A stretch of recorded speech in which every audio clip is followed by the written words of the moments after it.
Be the Good is all about people doing good in the world while following their passions. Good for their own souls and for others. I'm Kate Cherichello, and welcome to today's episode.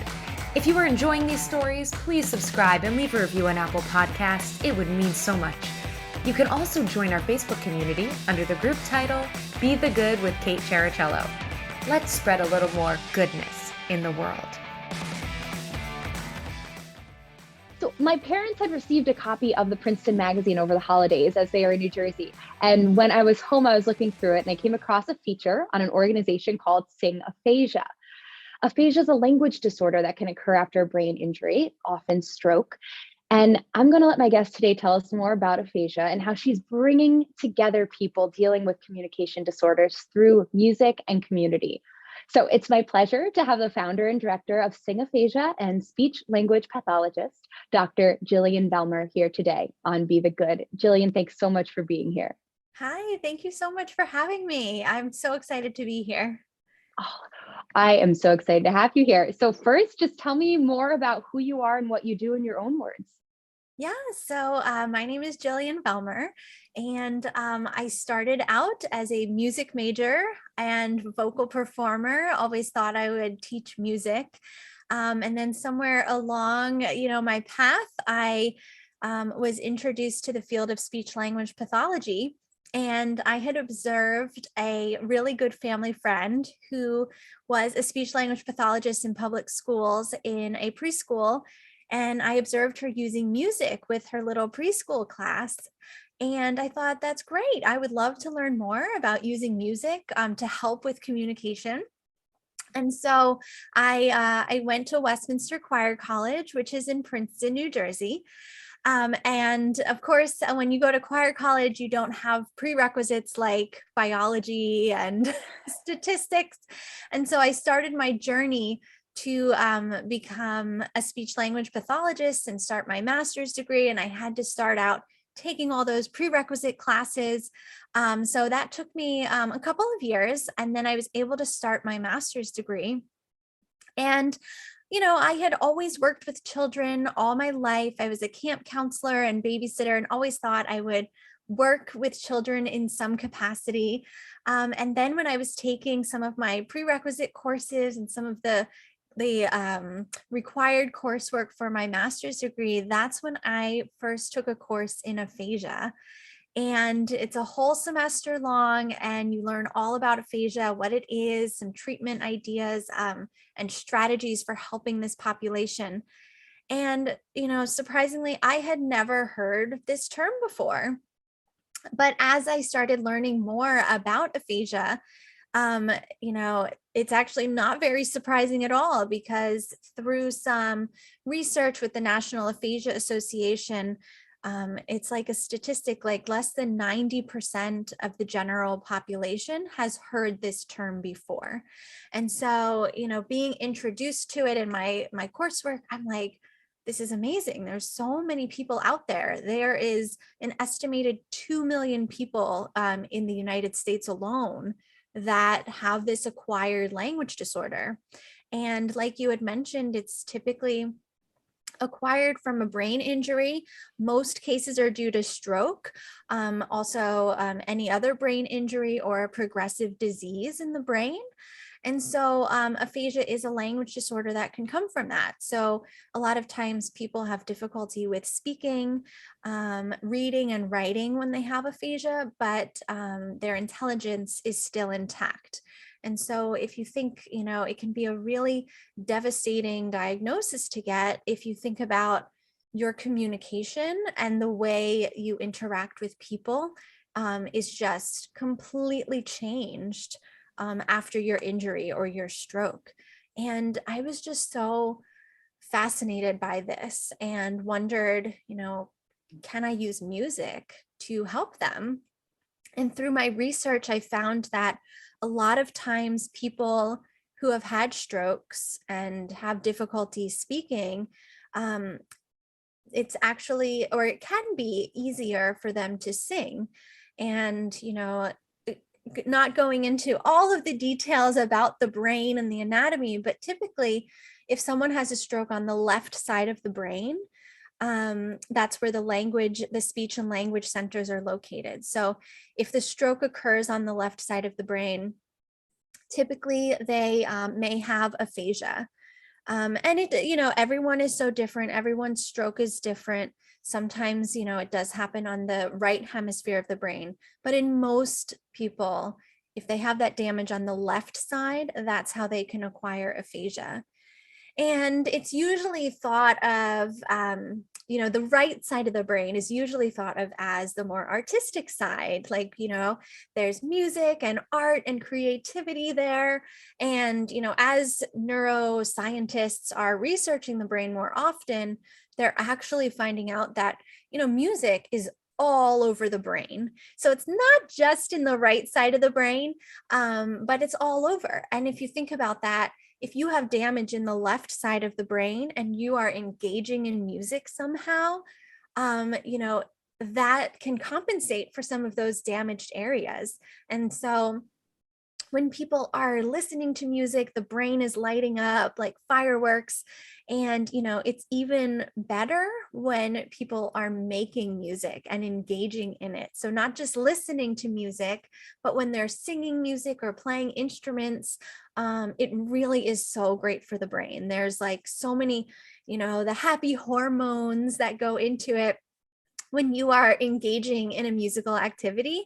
And I tell my members of the choir all the time that, it's like a natural therapy, right? It's just like a natural happy hormones, you don't have to take any medication. You just have to have fun and enjoy yourselves. And so I really, started looking into that more and thinking, well, singing is so great. And there's speech language strategies and methods. There's one that's called melodic intonation therapy that was developed by a speech language pathologist in the 70s. And, that involves melody and intonation and rhythm, but it's an individual thing. And so what I'd love to tell you more about now is like, if you think about if you're unable to communicate the way that you were used to, it can be very isolating. And so people with aphasia might feel more isolated or depressed or lonely, and they don't have the same, social experiences like they used to. There's also sometimes when there's a stroke or brain injury on the left side of the brain, there might be some right-sided weakness or paralysis. And so that can really affect someone too. They might not be able to drive anymore. A lot of people are right-handed, so they have to relearn how to write with their left hand. And so, it can be a very isolating disorder. And all of that to say, this technique, melodic intonation therapy, has its benefits, but it is a one-on-one strategy, one-on-one method that people use with their therapists. And I thought, that's cool, but what about singing? Singing is at the core of my life. I grew up in my church choir and the high school choirs, and then I went to choir college. So all my life I've been involved in choirs, and I thought, let me really look into singing in a choir for people with aphasia. And at the time of my master's research, I really only found a handful of choirs in the United States. And I found some other choirs over in Europe and some other countries. But really, it was just emerging then. And this is almost 10 years ago. It was just emerging. And I did my master's thesis on aphasia choirs around the world.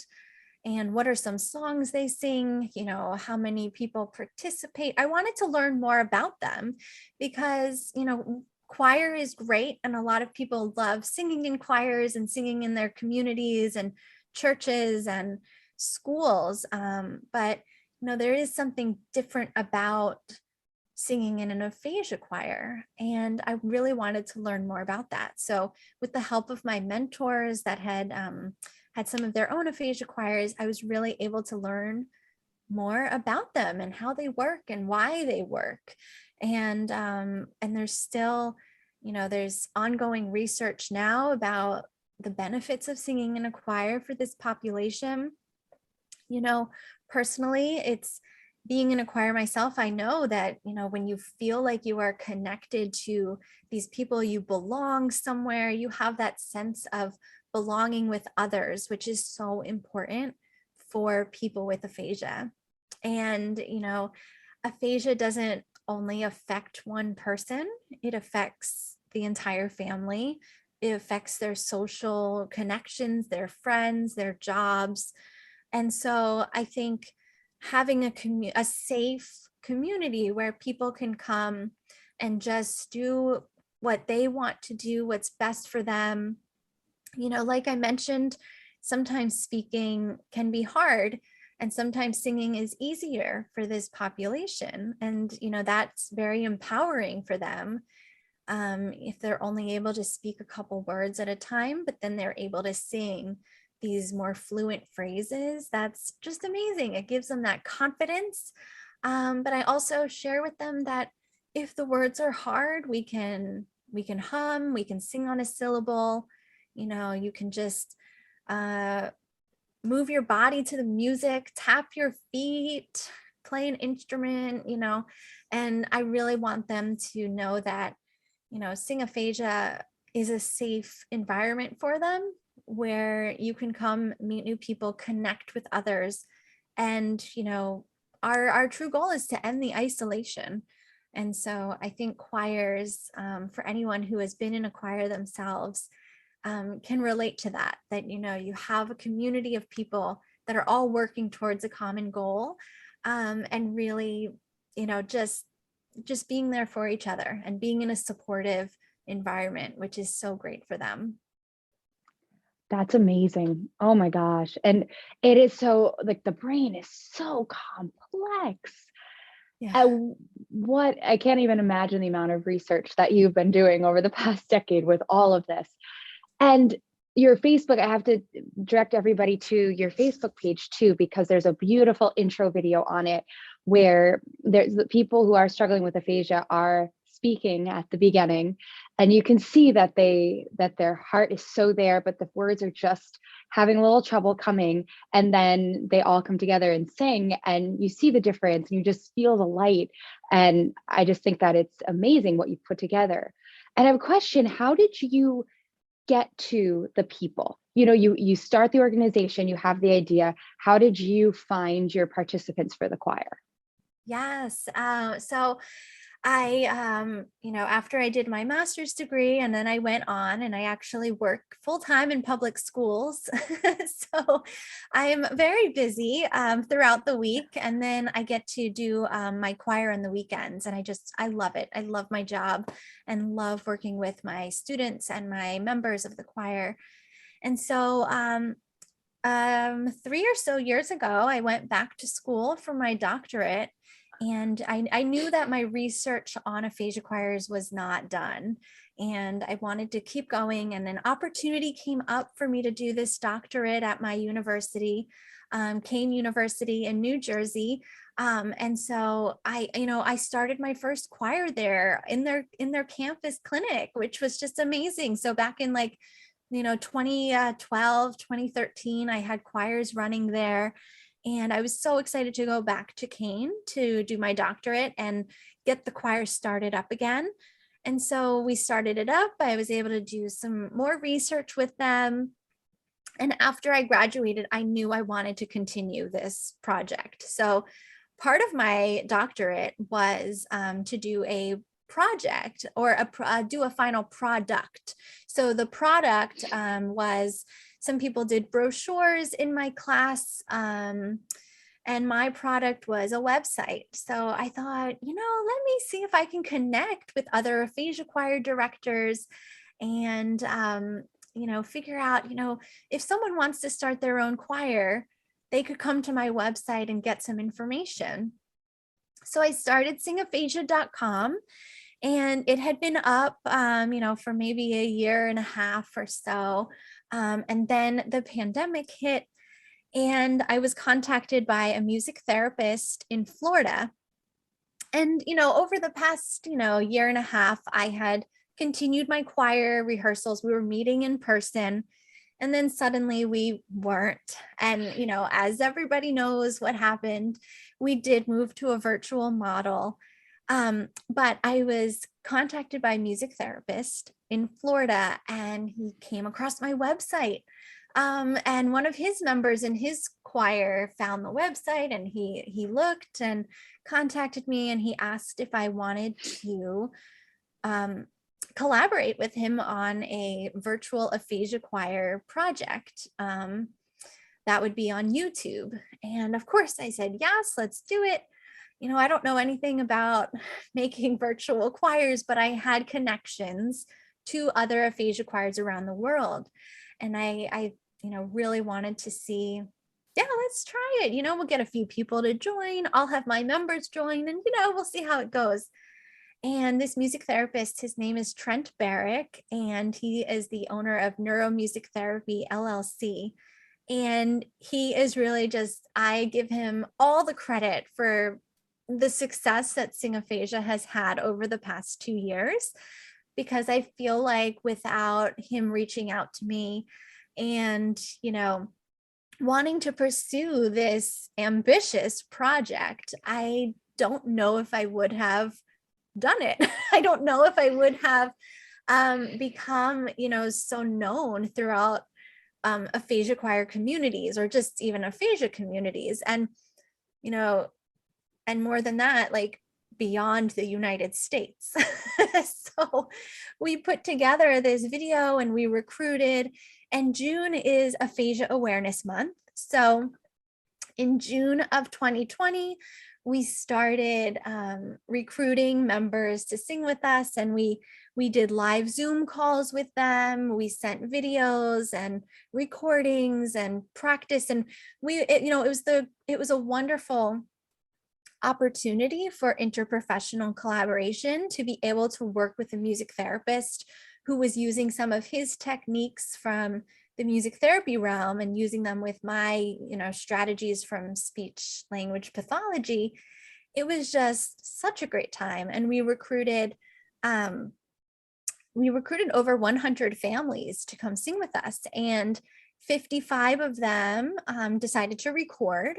And they recorded, and we had some friends put together the video that you mentioned earlier, and that was our premiere of the International Aphasia Choir. And so we're currently in production of our second video, and it has just, it really changed my life, to have Trent, with his idea. It just changed my life, because from that, I was connecting with people from England and New Zealand and Argentina and Hungary and Singapore. And these are people in our videos that, I never would have connected with them. And from then on, I decided, Sing Aphasia is out in the world now, and people know about us. And we decided to pursue nonprofit status. So it took us about a year and a half to, get a board together and write, all the paperwork and bylaws and everything. But we were just approved in November 2021. We were approved as a 501c3 as a nonprofit in the United States. So we are so thrilled. We're continuing our programs. We have the main choir that meets weekly, but we're doing songwriting club, history of music theater. We want to start having voice lessons for our members, and currently everything is online. And we're just really excited to see our growth and how we can keep growing, because really, ending the isolation is so important. And I feel like people who want to try something new, work their voices in a new way, work their brains, challenge themselves, but in a safe, supportive environment. People can join the choir from all over the world. It's like so amazing. And, we have our weekly rehearsals, and we have friends that we're based out of New Jersey, but we have friends in California and Texas and Michigan. And we just have created this wonderful community for them where, if someone doesn't show up one week, they're like, where are they? Are they okay? We miss them. And that's, my hope and dream is to just keep growing and keep spreading the word about what we do. And I want to change that statistic about, like less than 90% of people know what aphasia is, like, especially since there's so many people that have it. I think the general population does need to be more informed about what it is. It's likely that you may have come across someone that has aphasia, but you might not have understood what it was, or, maybe they weren't talking and you didn't know why. But, I would just love our program to continue to advocate and to spread awareness and introduce people to that, and know that, there's people out there that, want to connect with you and want to be with you and tell you about aphasia and the difficulties, because the truth is it can happen to anybody. Stroke or brain injury can happen to anyone at any time, any age. And, and being able to find, to find your people is what my goal is for us with Sing Aphasia. That community, right? Everyone needs to have a community. I mean, it's the core of so much. So you're creating that for so many people. And that leads me to my next question, Jillian. Do you have any, everything you just said was a good news moment, but do you have any specific stories you'd like to share about people from the choirs that you've interacted with that have, mentioned about how their lives have been changed? Yeah. One that I always think about is when I was on campus, doing my coursework, and I started the choir there. My first time I'm advertising it, I'm like, you want to join the choir? Like, I was going around to each of the groups, and like there was this one woman who was like, no, no, no, no, no, no, no, no, absolutely not. I'm not going to join the choir. And I'm like, okay, it's okay. You don't have to join. And at the end of our first semester, we did put on a concert for like at the end of semester party. And everybody was just in tears, the caregivers and their, partners and family members, and the clinicians were all like, ah, and it was an emotional time, and we got our first standing ovation. It was awesome. And so, we performed for the group. It was so much fun. And the next semester I was like, yeah, let's do it again. And we decided to get back out there and do another semester of it. And the woman who originally said, no, no, no, no, no, was the first one in the door, ready to sing in the choir. And I just love that. I always think back to her because it just proves, like, when you're ready, you come, when you're ready, like, we're here for you. We don't want you to feel pressured. We don't want you to feel, embarrassed, or, we want to build up your confidence. And when you're ready, we are here for you. And so I just love that because, it just really tells you, the power of music. Oh, sorry. It just tells you the power. I'm so excited about music. I almost fell off my chair, everybody. It just really, it does. It speaks volumes about, and it's okay. We all, it's hard to try new things, and we're all like that. And I get that, but I want people to know, like, we're a safe place. And I have one more quick story I want to tell you too, is that just a year ago, last January, we had a new member sign online, and now we're on Zoom.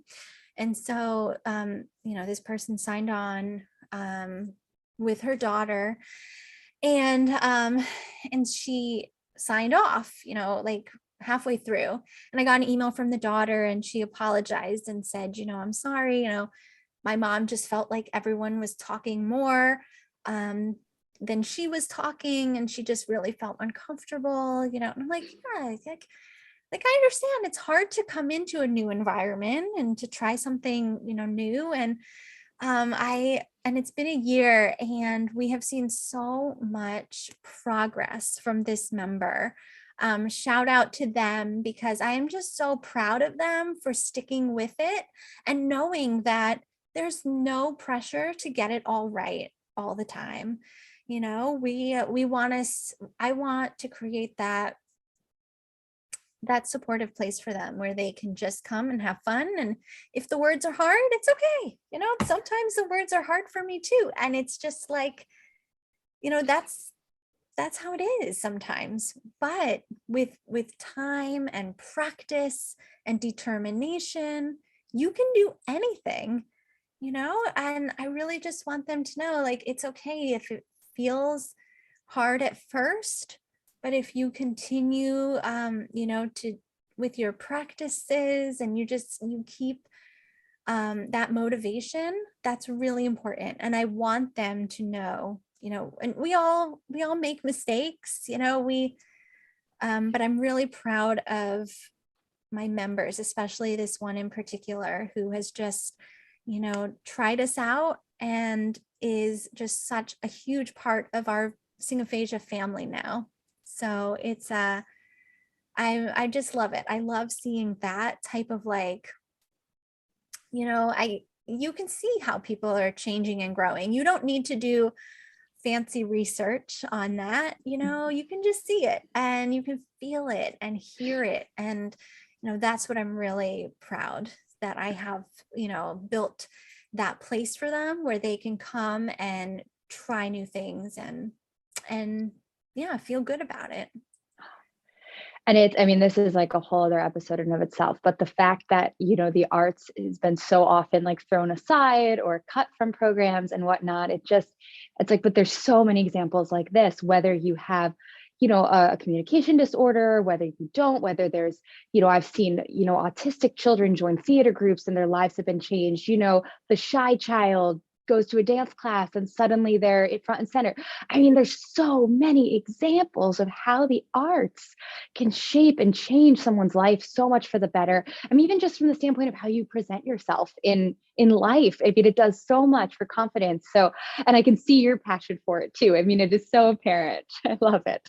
Thank you so much. Yeah, I love what I do. And I do, I use music in everything, like, right? Like, when you're feeling sad, you might put on a song that's either gonna, make you cry because you just need a good cry, or put on the opposite and make something that's going to make you jump up and dance and feel good. And like I mentioned earlier, all those happy hormones that are going on, and the dopamine is so great. Like, absolutely. I always say, like I'm going to have a dance party after our interview. I always love having like a little dance party as like that release, right? And yes, anybody can do it. Like, anybody can feel good and find something that they love, some type of music or art form that they love. A lot of us have smartphones or iPads, and, you can access anything.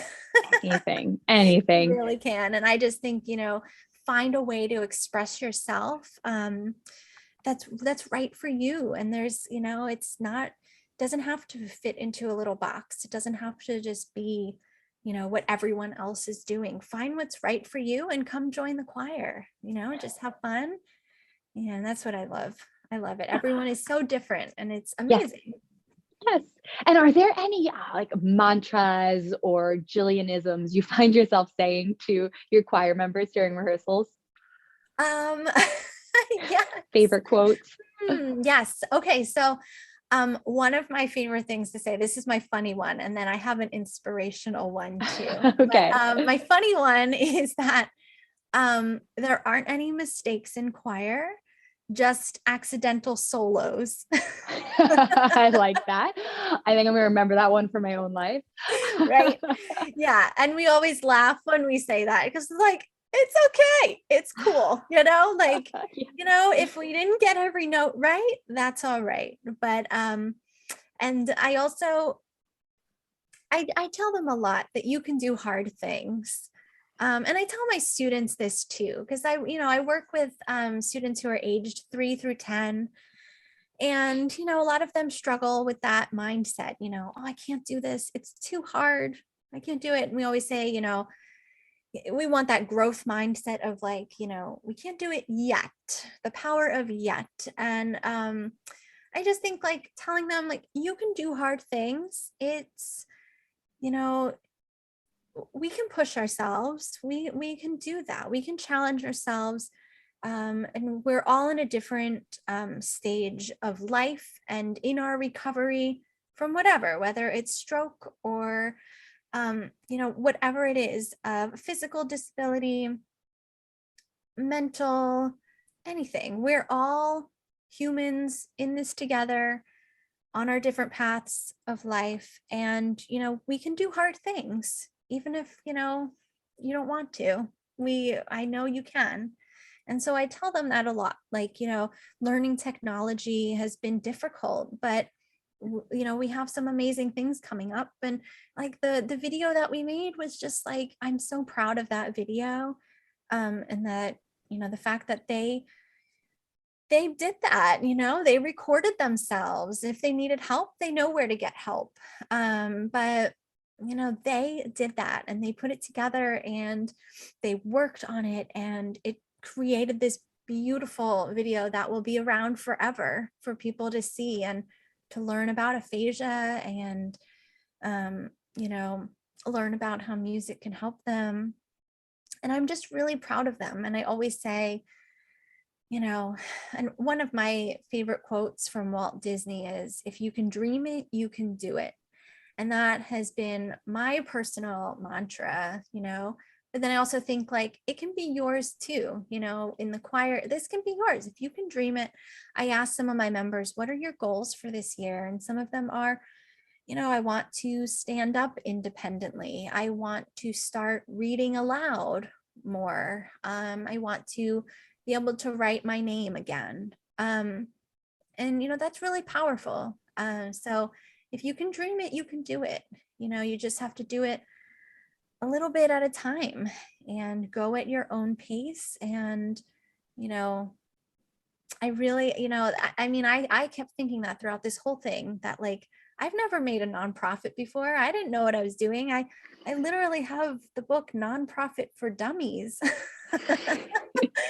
I've never done it, but I kept thinking that to myself, like, I can do hard things, and I will get past them. And now that we have this nonprofit, I'm like, wow, this is amazing. Look what we did.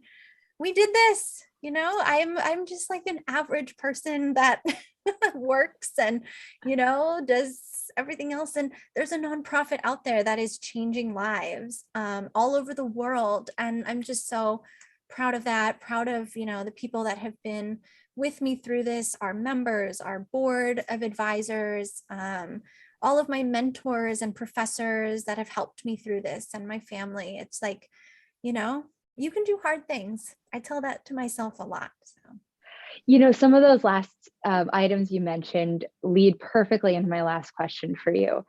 And it's a new question for this season. And it is, if someone came to you and they wanted to make a difference, but they didn't know how to start, what would you tell them?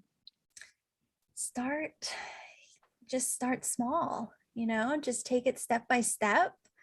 I think, I have it here. I'm going to show you and your viewers, because I have show this and tell journal that I bought myself, I don't know, 7 years ago, maybe more.